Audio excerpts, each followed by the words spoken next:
देखिए, हमें हमारी बुनियादी तौर पे जो ऑर्गेनाइजेशन है वो नेशनलिस्ट ऑर्गेनाइजेशन है। फिर क्यों हम जिस फ़िक्र के हैं वो हमारा लेफ़्ट ओरिएंटेड है। हम गरीबों की, पिसे हुए लोगों की सियासत पे यकीन रखते हैं, इसलिए प्रोग्रेसिव सोच जो है, तो सिंधी में उसका माने मफ़हूम उर्दू में तरक्की पसंदी है। हाँ जी। तो इसलिए हमने तरक्की पसंद पार्टी के नाम से, एसटीपी के नाम से अपना मंशूर मुतारिफ़ कराया है। और हमने बहुत नेशनलिज़म जो था, पहले जो नेशनलिज़म था, कहा जाता था कि सिंध का नेशनलिज़म पाकिस्तान तोड़ने के हक़ में है, पाकिस्तान के ख़िलाफ़ अलहदगी चाहते हैं। अच्छा, क्या आप नहीं चाहते थे कि पाकिस्तान से अलग आप सिंध नहीं, को हम नहीं मुल्क चाहते, बना लें? बिल्कुल बिल्कुल हम नहीं चाहते। हम सिंधु देश की सियासत को तर्क कर चुके। हमने पहले ये कहा है कि पाकिस्तान को रीस्ट्रक्चर करने की ज़रूरत है, कि पाकिस्तान में अदल इंसाफ नहीं है, पाकिस्तान में जो फेडरेटिंग यूनिट्स हैं उनसे इंसाफ नहीं है, उनके फ्यूचर इनसिक्योरिटीज़ हैं, उनके बाबत जो उनको खदशात हैं वो दूर करने की ज़रूरत है। इकोनॉमिकल जो तकसीम है मईशत की वो सही होनी चाहिए। तो इसके लिए हम पाकिस्तान की एक रीस्ट्रक्चर सही।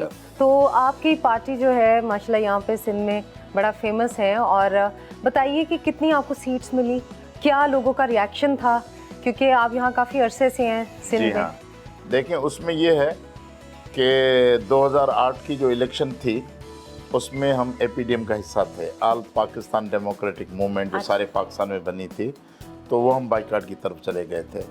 उससे पहले जो भी नेशनलिस्ट पार्टीज़ थीं जी। वो नेशनलिस्ट पार्टीज़ पार्लियामानी पॉलिटिक्स में हिस्सा नहीं लेती थीं। इसके लिए लोगों की जहन साजी हुई पड़ी है कि सिंध में मुश्किल वक्त आएगा तो कॉम्पोस्तों को बुलाएंगे, वोट का वक्त आएगा तो जागीरदारों, वडेरों, मीरों पीरों की तरफ आप चले जागीरदार जाएंगे। वडेरे नहीं हम हैं? नहीं हैं जागीरदार वडेरे, हम मिडिल क्लास ओरिएंटेड लोग हैं। तो फिर जब 2013 की इलेक्शन में हमने सीरियस एफर्ट्स ली कि हम इलेक्शन में जाएं, तो हम गए भी सही, लेकिन अभी हमारी एज सच कोई सीट नहीं आई। अच्छा। इसलिए नहीं आई है कि एक तो हमारा जो पस मंज़र है, हमारे नुमाइंदे वो बिल्कुल मुतवसत तबके के लोग हैं और गरीब तबका से हैं। दूसरा ये है कि पाकिस्तान में जो स्टेटस को की सूरत हाल है कि जिसको इस्टबलिशमेंट इस्लामाबाद की अप्रूव करे कि ये क्वालिफाई करता है पार्लियामानी इलेक्शन के लिए, उसको कहा जाता है ये जीतेगा, बाकी जो उनके ज़मरे में नहीं आते उनके यानी वो सियासत की भेंट चढ़ गए। जी हाँ, बिल्कुल ऐसे अच्छा, है। आपके साथ काफ़ी आपके मेंबर पार्टी के हैं। जी हाँ। और आप बताइए, ज़रा थोड़ा इंट्रोड्यूस करा दीजिए। जी हाँ, हमारे डॉक्टर रजब मेमन साहब हैं, ये हमारे सीनियर वाइस चेयरमैन की हैसियत में काम करते रहे हैं। डॉक्टर हमीद मेमन साहब हैं, वो जनरल सेक्रेटरी हैं हमारे ऑर्गेनाइजेशन के। होद खान गादी मेंबर सेंट्रल कमेटी हैं। डॉक्टर अहमद नूनारी हैं, वो राब्ता सेक्रेटरी हैं। डॉक्टर सुमार मंगरियो साहब हमारे अन्नदाता, गॉड फादर फिनांस सेक्रेटरी हैं।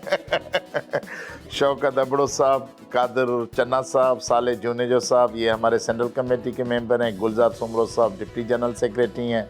और सर रिजवी ये हमारी शायरा भी हैं और सियासी तंजीम की रुकन भी हैं। वुमेन विंग की जो हैं वो करती हैं, आइडियोलॉग हैं, बल्कि ये कहें कि सुपर बड़ा अच्छा लगा कि इतने मर्दों में, और सिंध जैसे जिसको हम सोचते तो हैं कि नीचे जाएंगी तो आपको 50 और औरतें मिलेंगी हमारी।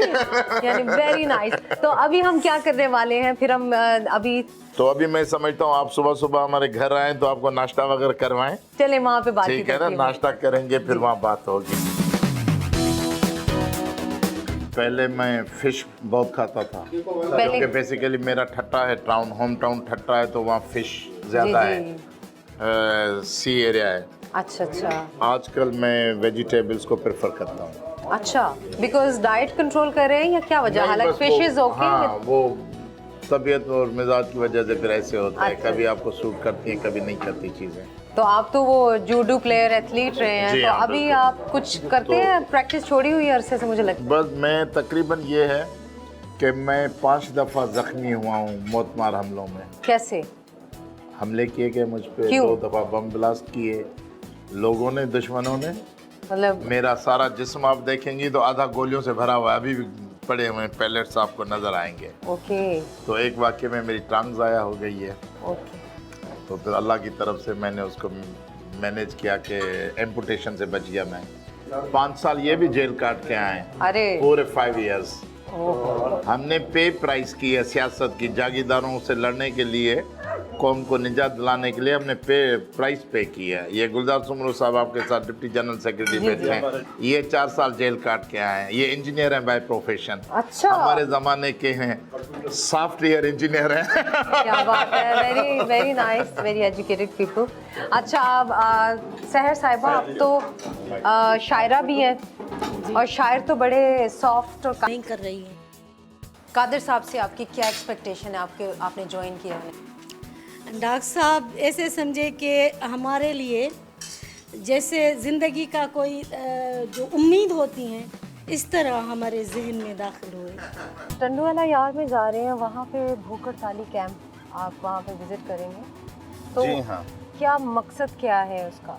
देखिए, उसका प्रॉब्लम ये है कि ये जो ईद गुजरी है, ईद उल अज़हा, उसकी पहली रात, ईद से पहले दिन, एक दिन पहले हमारे टंडो इलाके के कारकुन ने उसको, पुलिस ने उठाया जी। और उसे फिर मारा, शहीद किया और झूठा इनकाउंटर दिखा के। पुलिस ने उनको क्यों arrest पुलिस किया? ने ये था कि 1 साल पहले इसके भाई को एमक्यूएम के लोगों ने टंडोवाला में शहीद किया था। क्यों? बस वो सियासी तंजीमी जो तकरार होते हैं, क्योंकि टंडोवाला भी एमक्यूएम का एक, कराची हैदराबाद के बाद जो उनका एक मजबूत गढ़ जो है वो टंडोवाला भी रहा है। तो आपने पीपल्स पार्टी को, पीएमएलएन को, किसी को, लीडर को आपने बात नहीं की? हमने सबको तारें भेजी हैं, हमने पैगामात भेजे हैं, क्योंकि टॉकिंग टर्म्स में हम नहीं हैं उनके साथ। तो बाकी ये आईजी पुलिस है सिंध के, जो IG inspector general of police हैं, उनको मैंने पर्सनली बात की कि ये मसला हुआ है। उन्होंने कहा कि मैं इसको पर्सनली इंक्वायर करता हूँ वगैरह वगैरह, लेकिन अभी तक एफआईआर नहीं कट रही है जिन्होंने मारा इनको। तो आप एफआईआर किसके अगेंस्ट कराएं? जिस पुलिस वाले ने कहा कि मैंने इनकाउंटर में मारा है, वो उस पुलिस हैदराबाद के ऑफिसर एसएसपी, के? जी हाँ, हैदराबाद के एसएसपी हैं, और वो एक एसएचओ, उनके खिलाफ हम एफआईआर लिखवाना चाहते हैं।